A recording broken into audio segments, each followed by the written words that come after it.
And hello to you, and welcome to the Richard Nichols Podcast, the personal development podcast series that's here to help inspire, educate, and motivate you to be the best you can be. I'm psychotherapist Richard Nichols, and this episode is all about obsessive compulsive personality. And if you're ready, we'll start the show. Hello, you beauties.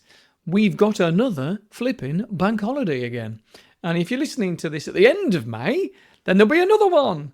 This time of year always throws my schedule out the window because Mondays are usually my therapy natters podcast editing day, and having to make up for lost time can be a bit of a headspin for anybody.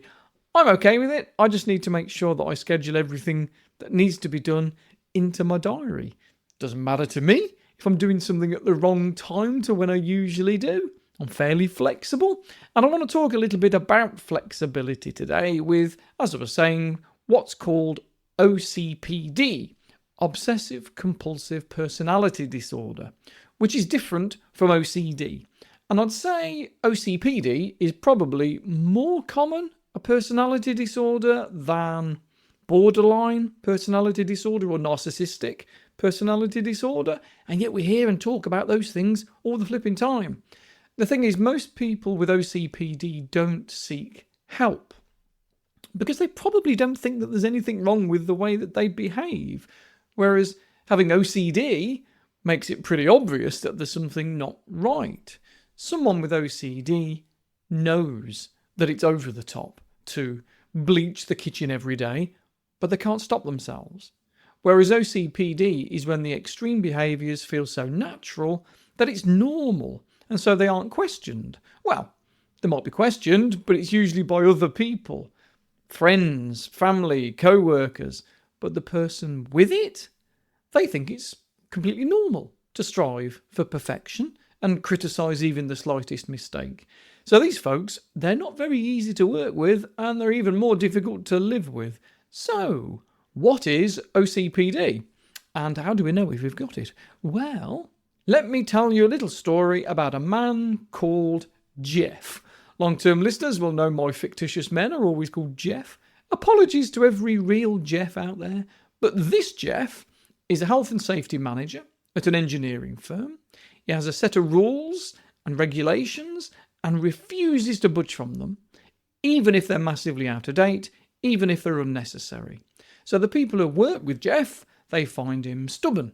And those that work for him, they say he's a control freak. So his department's got this higher staff turnaround than other departments, because one of the reasons he's so difficult to work for is because he doesn't delegate.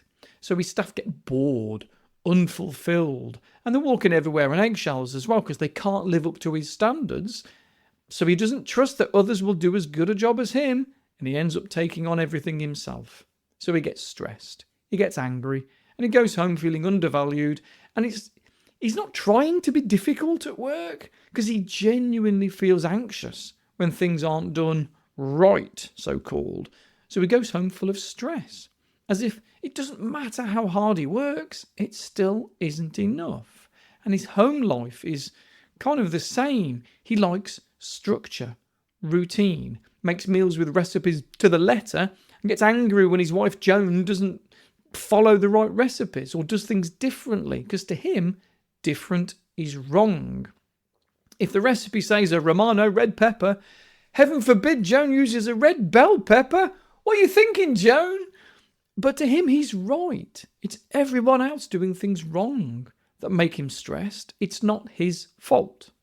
To Jeff, it's almost like people do things wrong on purpose just to wind him up. So he's really angry when somebody's late because he always tries to be bang on time. There's no flexibility in his expectations. So that's Jeff, the man with obsessive compulsive personality disorder. Now, like I say, people like that don't really think that there's anything wrong in their attitude, so they don't come for therapy for that. They come because of the anxiety, depression, or panic attacks which has developed because of their personality disorder. And it takes a while for them to realise that this is what's going on, because tackling any personality disorder means shaking the absolute foundations of who they are, literally their personality. It means altering their entire viewpoint on themselves and the world. And that's quite a scary thing. I mean, sometimes they might suspect that something wasn't quite right in the way they do things, but so more often, therapy is really very insightful as they start to challenge their ideas and behaviours. And it helps to explain so much when people get that aha moment, as we call it sometimes, when they say, well, does this explain why my uni dissertation had 15 different versions that I kept on trying to improve on until I had no choice but to submit it at the last minute, and it still felt it needed more work? Yes, Jeff. Yeah, it does. And to figure it out for themselves, why their friends don't invite them on weekend mini breaks anymore, because they take over the whole weekend with structure and order and put everybody's nose out of joint, is quite the eye-opener for someone with OCPD. They've often got a spare room just for USB leads or fuses or electrical adapters, that sort of thing, because they don't like the idea of throwing something away that might be useful in the future. So they can be a bit of a hoarder, although it's more about the utility of the things that they keep compared to an emotional connection that people with hoarding disorder find. So it is different. And they might even do the same sort of thing with money as well. Saving for emergencies, just in case, with a separate bank account just for if the roof collapses. And they won't use any of it to pay for a holiday because, well, what if the roof collapses the week after we get back and we've spent the money on the holiday, Joan? What are you thinking, woman? Now, I'm painting these characters in a bit of a bad light here because obviously those negative traits are the ones that get noticed, whereas actually someone with OCPD is likely to be a very conscientious and thoughtful person as well. They've got a great attention to detail. They've got a good, honest value system. They're nice people. They're just rigid and inflexible. There's a theory, in fact, that OCPD is an exaggerated conscientiousness. And conscientiousness is part of the OCEAN acronym of personality traits. If you're new to my podcast series or you're new to psychology and you've never heard of this before, then I'll fill you in. OCEAN is what we call the 5-factor model of personality traits. So quick crash course into the 5-factor model for you. Over the last 60 years or so, psychologists have attempted to group all the words that describe a trait of someone's personality into groups. Back in the 1930s, there was something like 4,000 or 5,000 words to describe somebody's personality traits, and bit by bit, they've been grouped together until we've got now 5 that describe someone on a spectrum of each one. So we often use the acronym OCEAN to help us remember, because the big 5 personality traits are openness, conscientiousness, extroversion, agreeableness, and neuroticism. And it's long been acknowledged that if there's a way of describing someone's personality, any word you can think of can fit into one of those 5 categories somewhere. And so obsessive compulsive personality disorder might well be when someone is really high on conscientiousness, which means to be competent, orderly, and disciplined. I mean, who doesn't want to be that? It's not a bad thing, is it? Better that than be the opposite, which is careless and unreliable. But the thing is, OCPD can actually backfire and make people unreliable sometimes because they try so hard to make everything perfect that it takes 10 times longer to do something and then someone else has to step in and take over, or it's just not going to get done. So someone with OCPD should definitely not organise a last-minute hen weekend or something. They'll just spend a day working out a schedule of what needs to happen before they even book anywhere. So if you think of conscientiousness on a continuum, it's got total reckless impulsivity at the lower end, and it blends into spontaneity, and then flexibility, and then at the top end, we've got rigidity. And given the choice, we probably want to be in between spontaneous and flexible, because that's going to keep us contented.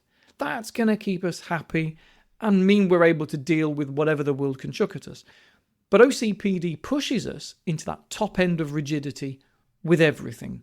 And it's not realistic to think that we can live there happily. And treating it is tricky because, as I say, people with it think that it's everybody else that needs to change, not them. If only everyone else fitted in with their viewpoint, then they wouldn't be angry or anxious or stressed all the time, because they think that their view is always the right one. So the first step is insight, awareness. It's recognizing that they have this overly conscientious personality that gets in the way of a normal life. It's been long said with a thousand different problems that the first step in overcoming it is recognizing that you have the problem. And so maybe this podcast episode could do that. Maybe not for you, maybe for your partner or your friend. I doubt, though, that someone with OCPD is going to take too kindly to being emailed a link to an article all about it with a, "Hey, saw this and thought of you" note.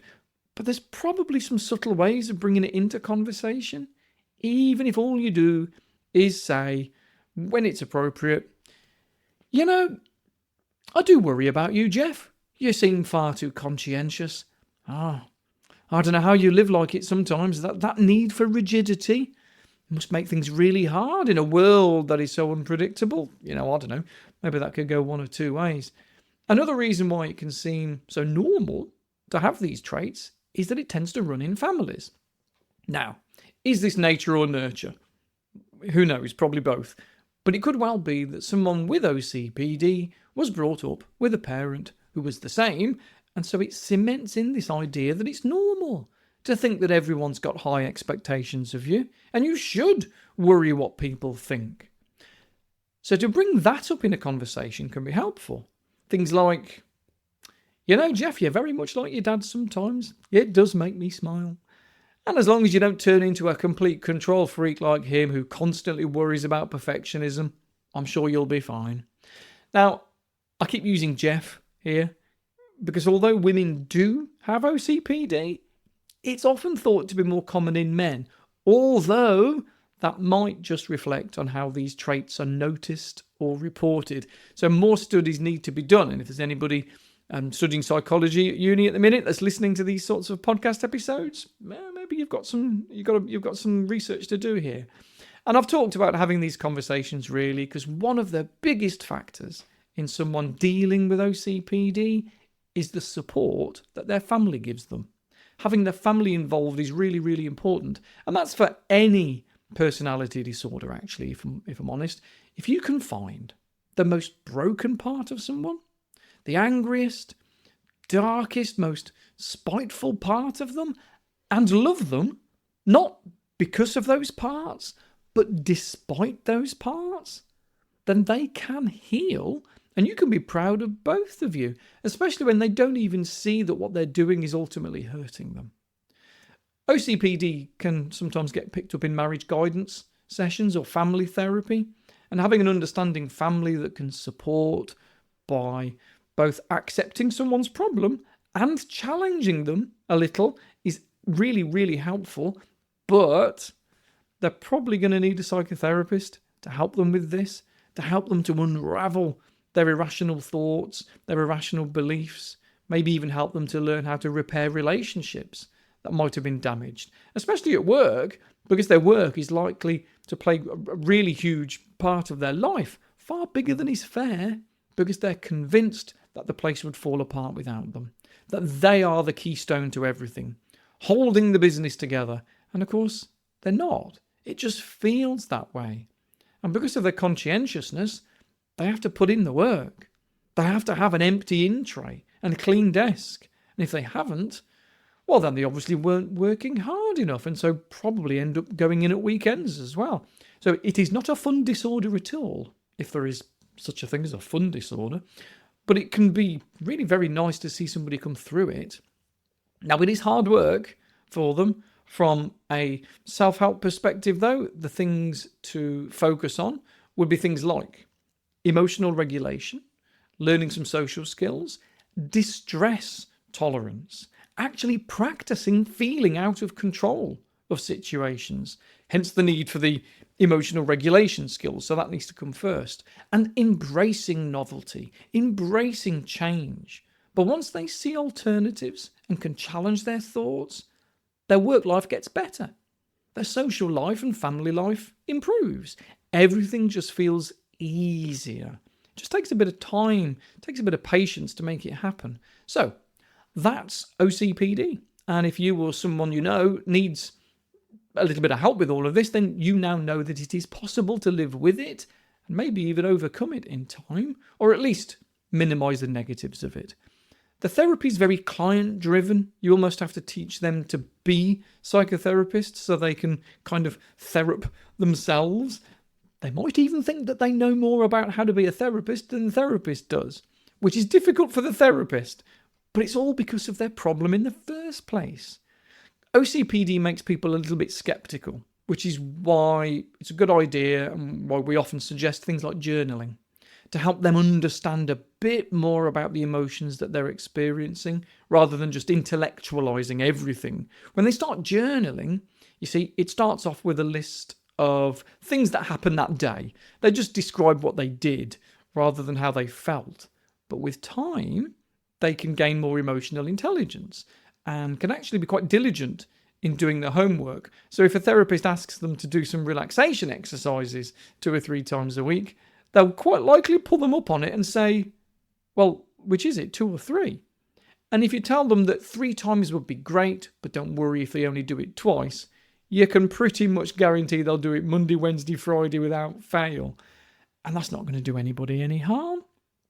Speaking of which, if you need to take some time out for yourself, 2 or 3 times a week, do remember that on Patreon, I've got all these hypnotherapy relaxation tracks for you. There's a different one every week, as well as full podcast episodes that are separate to the public feed, first thing on a Monday morning. So head over to patreon.com and look me up if you're not already there listening to this anyway, because patrons get my public episodes a day or so early, and you can have a chill out with a hypnotherapy track as well if you like. Anyway, I shall leave you to your week. Have a good one. I'll speak to you later on. Ta-ta!